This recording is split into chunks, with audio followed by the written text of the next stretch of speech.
Given the complexities of delivering such a vast real estate program nationally that we're talking about, both of you are familiar with some of the staggering numbers. There's 1.04 million residential units by 2030, 7.7 million square meters of office space by the end of the decade, 7.4 million square meters of retail by the end of the decade, and 362,000 hotel rooms over the same period. Clearly, there are pressures on labor, on talent, on the availability of land, on the availability of construction materials. So it's a very fine balancing act to get that right. But as it stands, we're simply not building enough homes.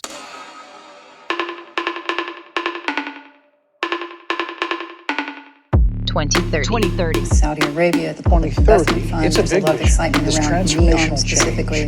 Every aspect of the kingdom, economic, social, cultural, religious. The 2030. This is the 2030. Yalla. This is the 2030 episode 36. Dr. Hanaa, hello. How are you? Hi. Nice to see you. I'm doing really well. How are you? I'm doing well. You know what I forgot? I think I forgot to congratulate you on your new president.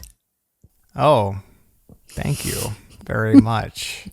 I should be congratulating you as a Saudi on my new president, our new president. And that should also be all that we discuss about the new president until it fits into the news or another segment, in my opinion. Let's not talk about it. Let's not talk about it. It's a settled, done deal that we will all be living with now for a while. Some more happily than others, I guess. But yes, it was. Why is it a big weekend? It was a big weekend because my wife was unfortunately sick from her recent pregnancy, and she is doing much better. Recent delivery, yes. So she had to go back into the hospital for the weekend. Oh, so sorry. So I feel so good that she is back and healthy. Alhamdulillah, I feel salama. very lucky. Thank you. And it was also a nice experience for me to enjoy having two children under 4 years old plus and a 10-day-old baby to take care of all weekend. I really ultimately enjoyed it, even though I didn't sleep at all. So if I say weird or the wrong thing on this show today, it is because my brain synapses are not firing on all cylinders. So just a little heads up to everybody listening or watching this, because it was something. But yeah, everything's back to normal now. And we, Dr. Hanaa, have such a great conversation coming up with the returning one and only Faisal Durrani from Knight Frank, who is a regular guest contributor here on the show. Whenever we talk about real estate, we bring in Faisal, who is head of research and a partner with Knight Frank Middle East. He's been traveling extensively to the region. So we're going to talk with him about his travels and also everything they're doing at Knight Frank. He actually told us off the air before our conversation that their office in Riyadh has doubled in size since May. It now has over 100 people working out of Laysan Valley, which is where they are based in Riyadh. So lots to catch up with him on. We will be talking about real estate and giga projects. We love these, I think, Dr. Hanaa, most because we can kind of ask the questions that we don't really feel like are necessarily data driven. They're sort of more holistic, like what's going on with real estate in Saudi Arabia, something a lot of people are following. So we're going to get to that in just a moment, but very excited for that conversation. Yeah, always wonderful to have Faisal on. He's just very knowledgeable, and the reports that they put out are just fantastic. The research is super rigorous and just, on point, I think. So happy to have Faisal back. Yeah, we will be asking him just in a few minutes about rising prices across Saudi Arabia, pretty much across Saudi Arabia. Not all places are rising equally, but especially in Riyadh with villa prices up 8% in 12 months. People are feeling that. And a lot of people are moving to Riyadh. So it's kind of a question on everybody's mind. Where am I going to live? How can I afford it? What is affordable? Are they building more houses, etc.? We're going to get to all of that in just a second. Just want to read a little bit of feedback here. This is from Khalid 8. There's 7 numbers after Khalid. I'm not reading all 7 numbers. Great show, guys. Really loved this interview. He is talking about our recent interview with Faris Al Suleiman, and he then says, solar energy and solar power are big. We want to get solar power on my villa in Riyadh. So this was fascinating.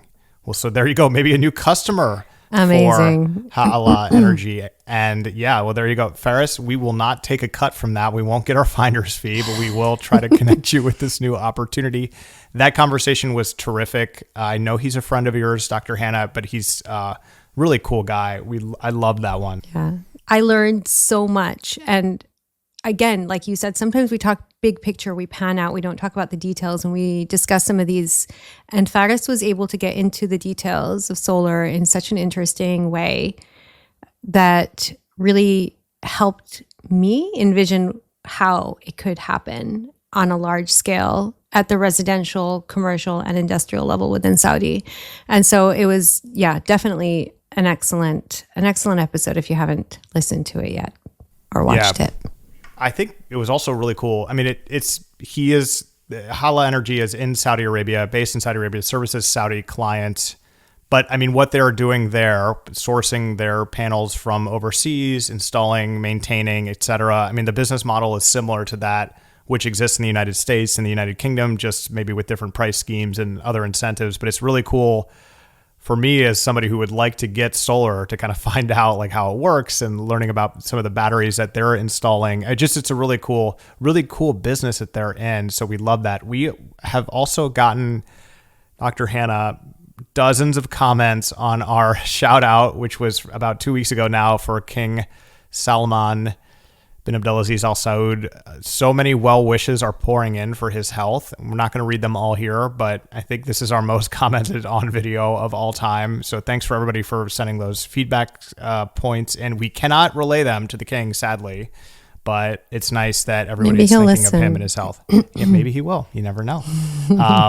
Let's jump into it. If you haven't subscribed yet, I have to say it every time. Please do so. YouTube, Spotify, Apple Podcasts, anywhere you get a podcast, it's like there. You can also go to the2030.com and subscribe to our newsletter, which kind of like is a digest that puts together some of our recent content. A lot of people love getting it in that format. Not a lot of people are like regularly listening to a podcast or watching a YouTube channel. And so we get a lot of sort of reactions and opens on our newsletter, which kind of makes it like easy to get and you don't have to do anything. It just comes right to you. So if you haven't subscribed to that, just go to our website. First thing that pops up is like, do you want to get our content delivered to your inbox? Just put it in there and you will get it. And you can unsubscribe whenever you want, of course, for a high financial fee. Dr. Hanaa, let's get to it. Let's talk with Faisal Durrani. We are thrilled to welcome back onto the 2030 main stage, Mr. Faisal Durrani, partner and head of research, Knight Frank, Middle East. Faisal is one of the 2030's regular contributors to keep our listeners and viewers in the know on everything real estate in Saudi Arabia and the region. Saudi Arabia's real estate market is super hot. In the first half of this year, the total number of real estate transactions across all asset classes in Saudi Arabia surged by 38%. We're going to talk about that and a few other things. Nice to see you. Thanks, Lucien. Thanks, Hanaa. Great to be back on the show. Yeah. So actually, let's start off because we know you've been traveling quite a bit to the region. Before we get started on some of the real estate stuff, tell us about your travels recently and all you've been doing. Sure. So I've actually just got back from the Middle East, having spent a number of weeks traveling the region. I spent some time in Dubai, in Riyadh, and also in Doha, where we launched a brand new research report looking at demand for Qatari real estate assets from regional investors. And we had quite a good reception to that report called Destination Qatar, which is part of our destination series of reports looking at demand for real estate generally from global investors for the region.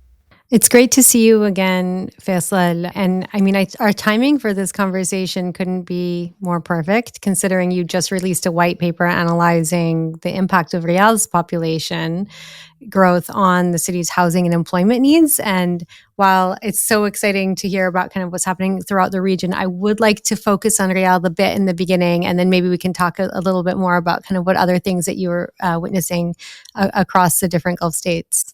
And so this is actually the first in a series of white papers that we've got planned for Saudi. And these are being authored by our new chief economist, Dr. Chris Payne. And this first paper takes a look at our expectations for future population projections for Riyadh and the implications that might have for the city's housing market. And I guess probably, the key finding from it is, unsurprisingly, we are expecting the population to grow from about 7 million today to 9.6 million by the end of the decade. And I guess the other headline number is, if we're talking just about Saudi nationals themselves, we're forecasting the need for about 220,000 new homes between now and the end of the decade. And we're only, of course, focusing on Saudis. If we think about the growth in the expat population, which is expected as well in Riyadh, as it gets positioned as the country's commercial nerve center, we're expecting around 1.8, 1.9 million new expats to move to Riyadh by 2030. And whilst it is a little bit difficult for us to put a handle on how many homes will be required to house all the new expats moving there, given the variety of household sizes that might be created, what we do know from our Destination Saudi report that we published earlier this year is there is a huge level of demand from expats to purchase their own homes. In fact, 77% of them would like to own their own home. And I think, we're only talking about home ownership here. We also know that 11% of expats would like to rent their own home, which points to a tremendous opportunity in the housing market around the build to rent space. And I think the last time I joined the two of you, we did touch on this, but the sort of availability of professionally managed build to rent stock in Saudi is probably lower than it is in other cities and countries around the region. And when you think about the fact that, Saudi is the epicenter of job creation in the kingdom, and we know that anecdotally, and we know from our analysis that about 50% of the jobs that have been created in Saudi in the last 5 years have been in Riyadh. So unsurprisingly, we have a high level of inward migration of young Saudis moving to Riyadh from other parts of the kingdom. And actually, if you put yourself in their shoes, when you arrive in a big new city for the first time, you are going to be focused probably on renting a home rather than buying one, which is why we're seeing huge demand for that sort of stock, where people want all the facilities and amenities in the building. And right now, as I say, we feel that is a massively underserved part of the market. Yeah. Can you give us kind of an overview of the market? Sure. So look, the housing market, I think, has been supercharged since the Vision 2030 was unveiled back in 2016. And of course, one of the core pillars of Vision 2030 is to provide world-class housing to Saudi nationals. And we've had a whole host of programs and initiatives from the government, WAFI and Sakani, that have helped to facilitate that transition for Saudis that are renting into being home owners. There's been a variety of things done, long-term mortgages offered at fixed rates, affordable housing projects being launched through PIF entities and other government-related entities such as MoMA and the National Housing Company. And unsurprisingly, we've seen the home ownership rates jump. At the end of last year, amongst Saudi nationals, the home ownership rate stood at about 64%. And the government target is to get that up to 70%. And unsurprisingly, in cities like Riyadh, house prices have been on a steep upward trajectory ever since. I mean, in the last 3 years alone, apartment prices in Riyadh are up by about 62%. And clearly, people's incomes have not risen at a commensurate rate, which means that we're seeing some people having to, be forced into a holding pattern whilst they save increasingly larger deposits. And that's also borne out in some of the data. So when we look at the transactional data for Riyadh in particular, we see a steep increase in the total value of transactions, but a less steep increase in the total number of transactions taking place. And with all the job creation, with the inward immigration of Saudi nationals, with expats moving to Riyadh, we're seeing a lot of upward pressure on house prices, which are now in record territory. And, land is in short supply, and developers, we've got examples where 60% of the GDV is now just the land cost. And so developers are left with little option but to pass that on to buyers. And, from our research and analysis of the market through our Saudi report from last year and our destination Saudi report this year, we know that about 2/3 of Saudi nationals are prepared to spend about 1.5 million riyals on owning a home in the kingdom. However, our expectation is that the bulk of homes that are coming through, and we are forecasting about 1 million new homes to be built nationwide by the end of the decade, the bulk of those are expected to be priced north of $1 million. So suddenly we start to see a little bit of a gap between expectations, market reality, and the product that is planned. So I don't know if that gives you a sort of idea of the complex dynamic at the moment. Yeah, it definitely does. How are people finding apartments or houses or villas to live in Riyadh? Do you have data on that and what they're using? Like, I'm imagining somebody moving to Riyadh, or either for the first time or because of a job or whatever the reason may be. Where are they looking to find housing, and where are they sort of doing those transactions? So when expats move to Riyadh, I think a lot of people are typically looking to live within a residential community, or in Riyadh's case, a residential compound. In fact, we know that about 75% of Saudis themselves would like to live in a residential community. And this comes back to, changing cultural habits and changing expectations. As I said before, almost 2/3 of the population is aged below 30, and a large chunk of that population is also educated abroad. So when these young Saudis are moving back home, they've got very different expectations of what they want from a home. They want to live in a residential community. They want to be able to walk everywhere. They want all the retail conveniences within walking distance, the schools, the mosques, the clinics, the parks. And as the city continues to expand and traffic continues to increase, people want to spend less time in their cars. Both of you have been to Riyadh. We know that the traffic is growing. We're all waiting for the metro system to open, which looks incredible.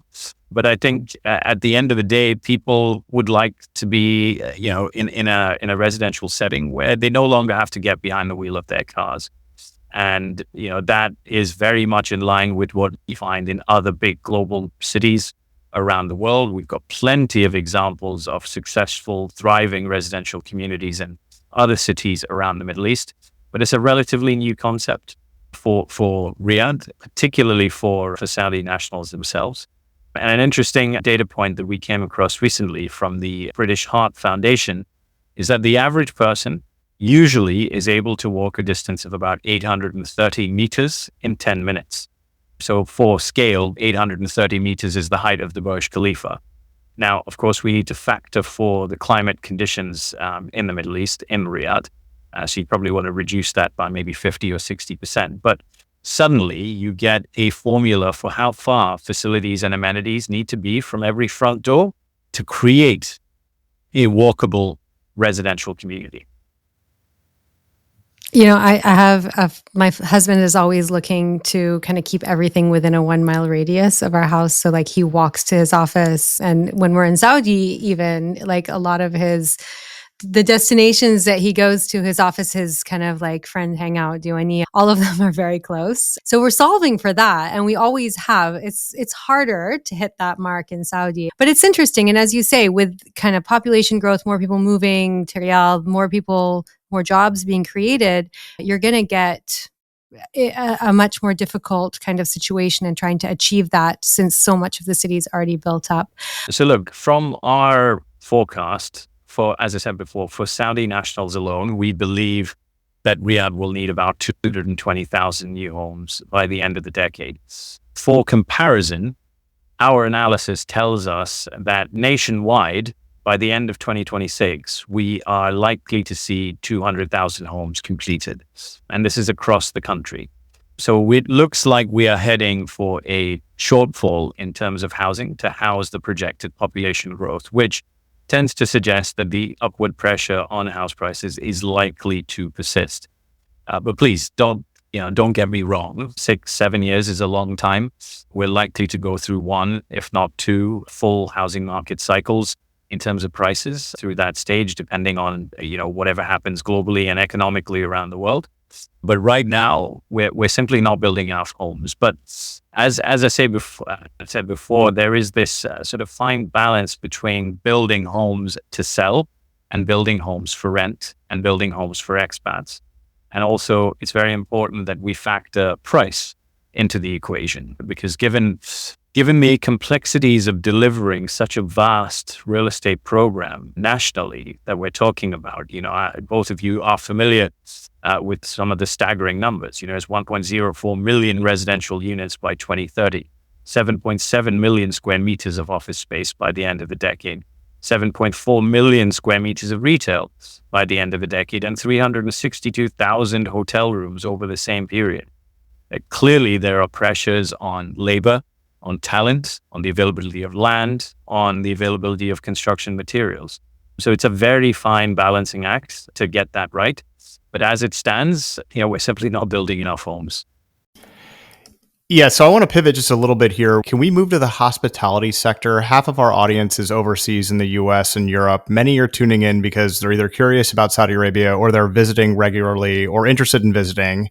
And I think all of us can agree that we have personally seen hotel prices and rates rise, not just in Riyadh, but elsewhere, Jeddah, et cetera. Can you give us an overview of the hospitality sector in general and how it's performing today? And maybe a little bit too on the future outlook. There are some planned hotels and added keys coming on, which you've detailed excellently in your reports, Destination Saudi and others. How is that maybe going to impact the rise in hotel prices that many visitors are seeing now? How many more minutes have we got left? I know we got to keep. It's funny.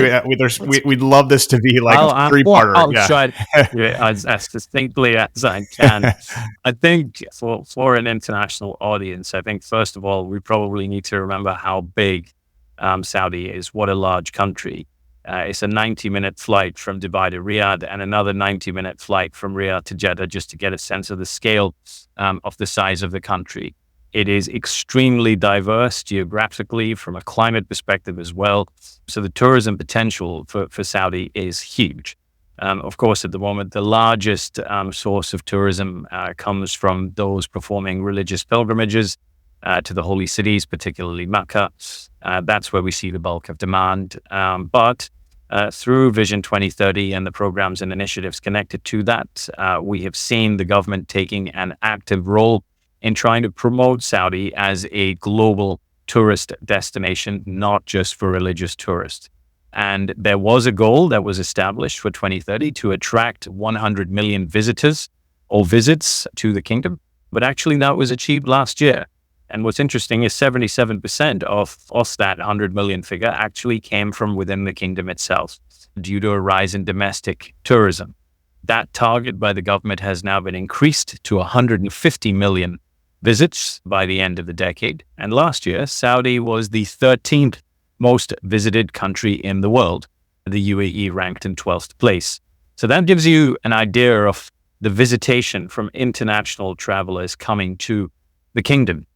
But where we are today is we find ourselves in a place where the market is, perhaps unsurprisingly, not adequately provided for to accommodate the vast number of people that are visiting the kingdom.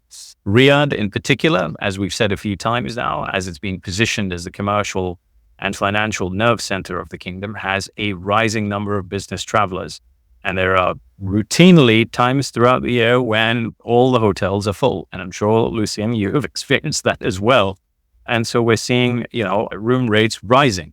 Right now, we've got, as I said before, around 362,000 hotel keys planned to be delivered across Saudi over the next 6 years.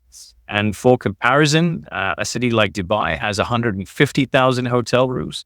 New York City, I believe, has about 110,000 hotel rooms, and London's got around 100,000 hotel rooms. So just to put that into perspective, we're talking about building the same number of hotel rooms as London, New York, and Dubai combined in the next 6 years to accommodate that projected. But where we feel the largest opportunity lies is in ensuring, one, we are catering to domestic tourists who are the largest source of tourists right now, and also ensuring that we don't necessarily overprovide any specific hotel category. And by that, I mean, if we take a look at the projected hotel keys, we know about 2/3 of those hotel rooms fall within the 4 and 5-star category. So we need to make sure that we're providing hotels that cater to all budgets. So we continue to attract travelers who are looking perhaps at less luxurious options. That being said, the final point I'll make on this is we know from our research through our Saudi report from last year is Saudis aged below 25 actually put the experience gained through travel above concerns around accommodation costs. And what that means is the younger generation is prepared to spend a lot of money on traveling and hotels. And that obviously then has implications for the housing market because they are more interested in gaining life experiences than perhaps purchasing a residential property when they're 25.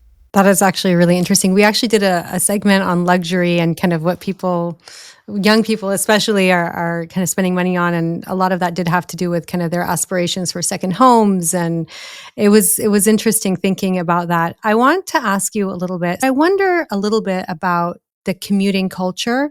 And I want to ask a little bit about kind of this idea. So let's say the housing costs are so high in Riyadh, but you only need to work from Riyadh 3 days a week and you can live in the Eastern Province or in Jeddah or in the North or somewhere else within the country. I would see that this is where that equation of getting the kind of right hotels being a really important thing to think about. But in general, I wonder if you see a lot of that happening. Personally, I know a lot of people that do commute between Jeddah and Riyadh, obviously Dubai and Riyadh. Does that take a little bit of the pressure off of the housing market?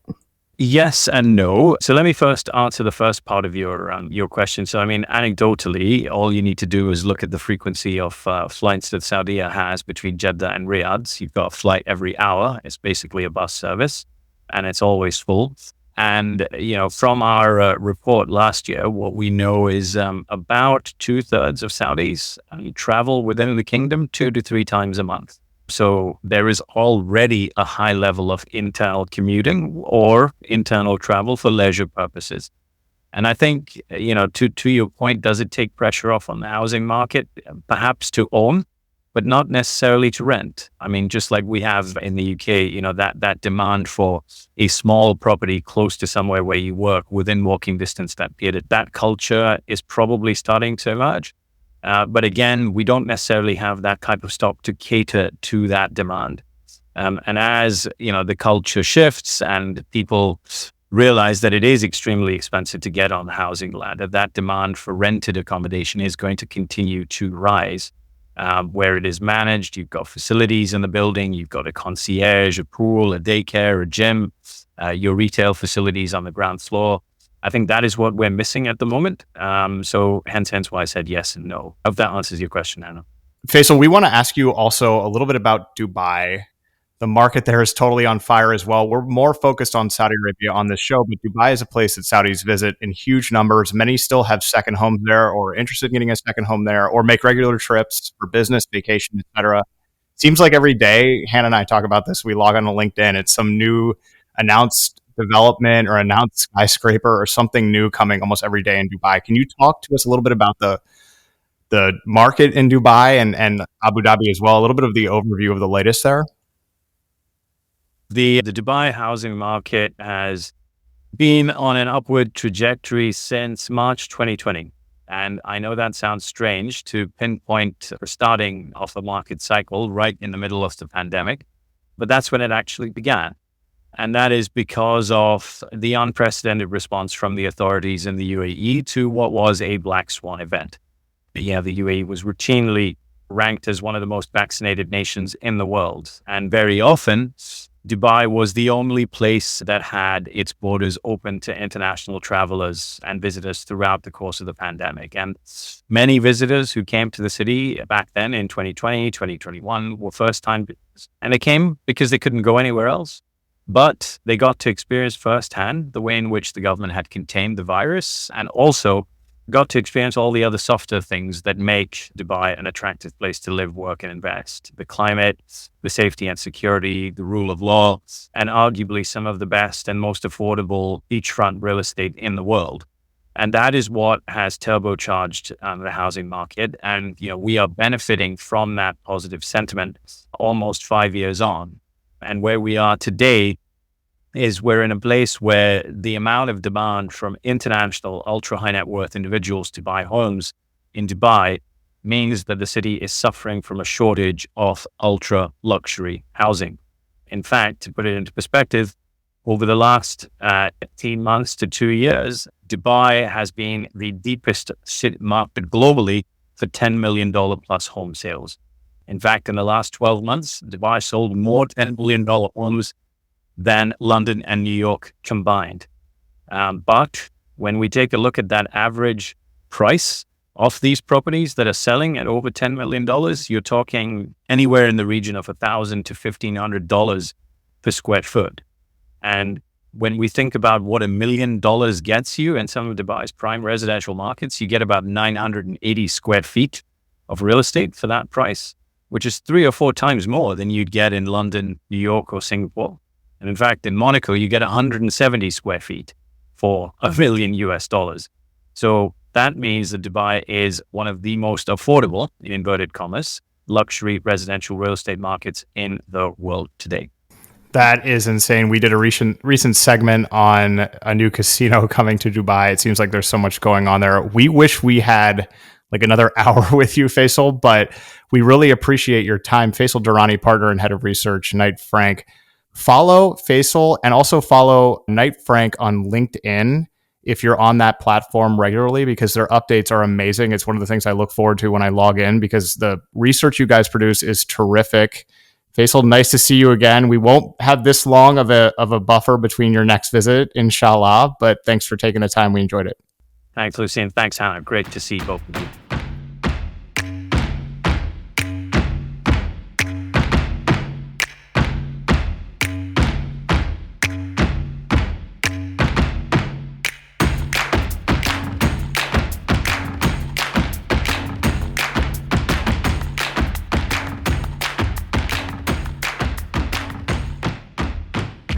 Dr. Hanaa, let's get to the news. Let's get to the news. Saudi is advancing in the World Bank rankings. Nice. Saudi loves a ranking, doesn't it? They do love a good ranking. Yeah. They do. But they do so well on them. So it's like one of those things where it's like a report card and we know exactly how we're going to be measured. We're really good at getting there. I like rankings in general, by the way. I just wanted to chime in with that. Yeah, I like being like top 5 moments of Pierce's like eating journey. I don't know. I just like love doing it like that way. I think it's a guy thing. My kids really like rankings. They're like, what's the second tallest mountain in South America? And I'm like, I have no idea. Couldn't tell you the first or the if we go by the rankings, by the way, it wasn't a ranking, but that recent post from Zaina, I now have forgotten her name. Yeah, we were first in that. It was with me, with my name included, but like you were first. I don't know, which I agree with. I think the 2030 is tops. But anyway, sorry to interrupt this. Yeah, anyway. That's okay. Saudi has moved up 22 ranks in a World Bank ranking on statistical performance. What it's saying really is that Saudi's is better at measuring what it's doing than a lot of other countries. And it's advanced 22 points in 2023 from the previous year. So I think that's pretty significant. Yeah. It's a big jump, right? It ranks first in the Gulf and Arab world and has moved up to the 14th place among the G20 countries. The index apparently examines 5 areas across 51 different indicators, including sources, services, statistical data, and other things. But yeah, it's among the top 7 G20 countries that are indexed in terms of its performance. So again, this is great news. And we're really good at moving up on these indices, which means that our performance across so many different areas is improving, which I think is great. This is pretty significant. When you first told me about it, I said statistical performance of what? But it's interesting that it is meta, right? It's statistical performance of improving in statistical performance, keeping track of this stuff. It's really, for the longest time, has been really hard for kind of outsiders to understand what's going on in Saudi Arabia because you don't have the reliable data coming out. And that seems to be part of the vision, is to clean that up and make it reliable, because reliability is predictability. And so I think it's pretty significant. Yeah, high quality statistical data. Good news for them. So they're they're 14th among the G20 countries, so 4-place improvement.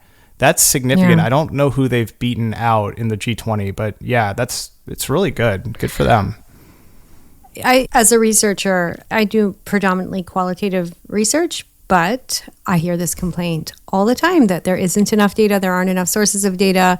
GSAT's really improved over the years, Yes, it especially has. since I was just gonna say, collected data. And I think that it's just now we're in a much better place when you're doing research.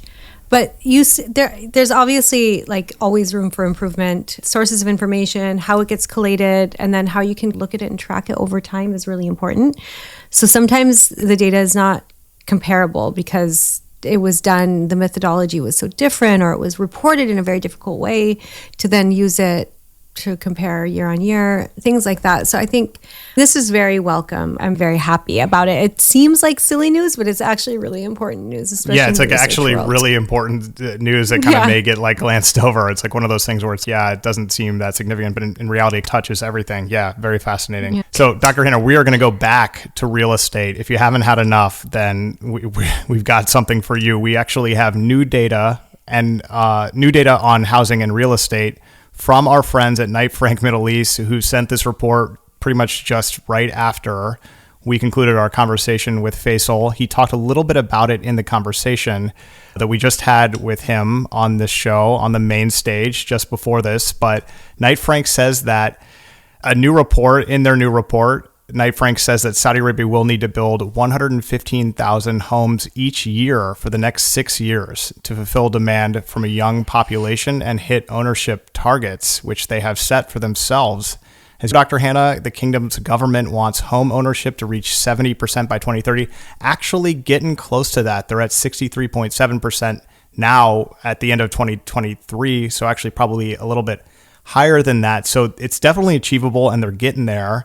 But the reason this goal exists, maybe one of the biggest reasons for the government, is because 45% of Saudi Arabia's citizens are below 20 years old. That is a large portion of the population that is soon going to need a place to live, their own place to live in the new Saudi Arabia. Knight Frank estimates housing demand at 825,000 over the next 6 years now, 6 to 5 years, 35% of which is in the capital, Riyadh, with affordability remaining key to the market, something we talked about in the intro and with Faisal.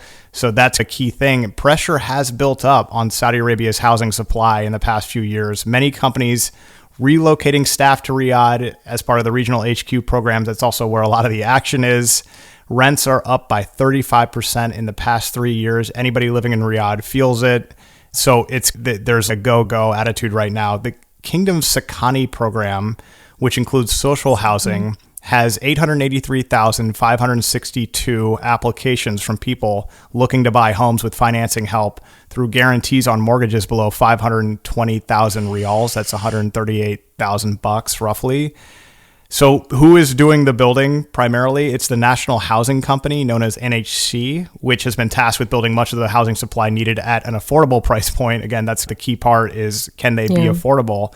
The firm has plans for 200,000 homes, is all according to Knight Frank, a new study from them, again, released right after our conversation. Good reason to get Faisal back, although we do plan to get him back on the show quite soon to talk more specifically about commercial real estate, which we didn't really get a lot of chance to talk about.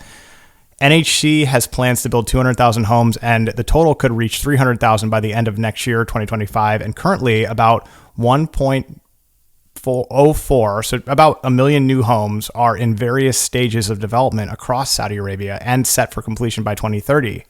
All of this according to Knight Frank. I think one of the things that I think is difficult to wrap your head around is how fast the population of Riyadh is growing, and therefore how we're going to find enough housing for everybody, and how quickly it's going to be built, the quality that it's going to be built at, what the demand is going to look like. And then this is something that's not necessarily in this report, but something that I think is really important to consider, which is how walkable your neighborhood is going to be, how easy you're able to access the new public transportation network that's being built. Are you going to be working close enough to where you're going to live, or are you going to be sitting in traffic for a few hours?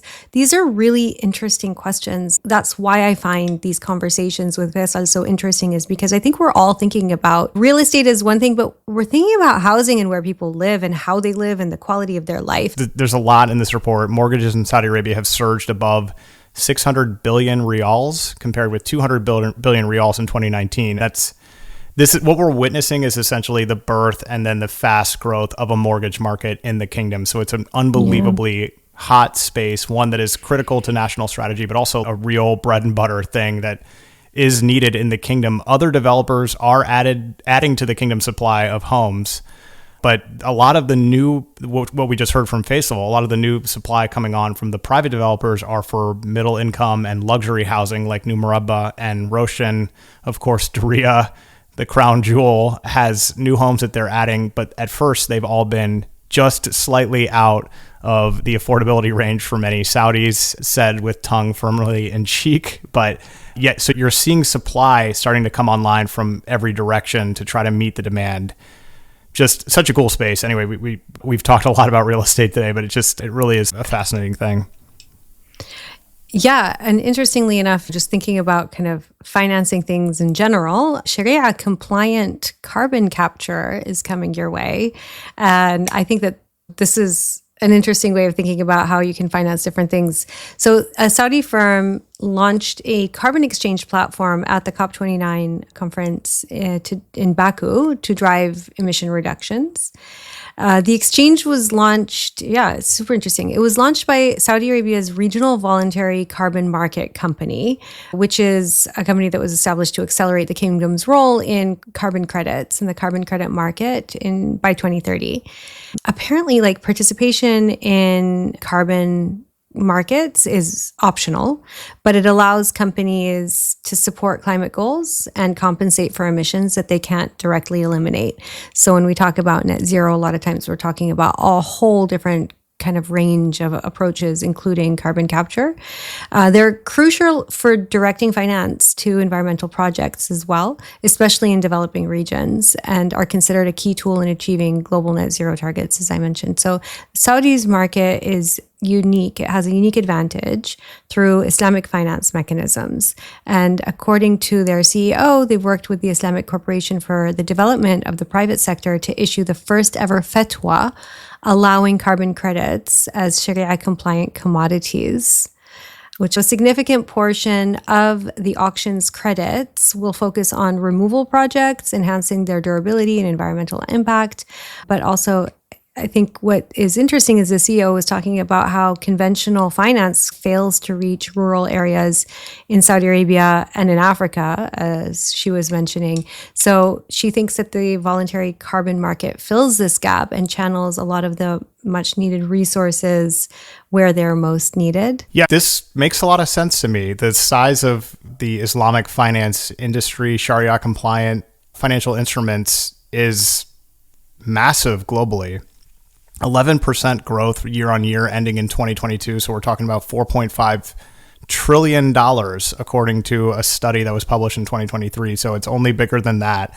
It's a huge market that kind of doesn't seem as big in the West, but it is huge globally. Just for perspective, that's more than the size of all of the crypto market, which is around 2.5 billion, maybe 3 billion now, given the events of the previous week or so. But Islamic finance, Sharia compliant financial instruments, massive. So it makes sense to offer this exchange in finance. Just is a nice mixture. It's good to see it launched at COP, which is November 11th through November 22nd. This is like a good story, I think, that is going to come out of a COP that is very worried about where we are heading with the election of former President Donald Trump in the United States, who is notoriously against action against climate change. So there was a bit of a cloud hanging over this meeting. This is a bright spot. I think it's really cool. The Islamic finance sector in Saudi Arabia alone is valued at about $500 billion.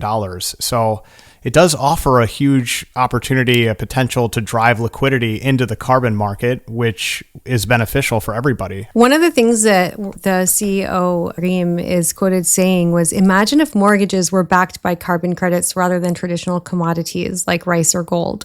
This would funnel more capital into projects benefiting humanity and the environment.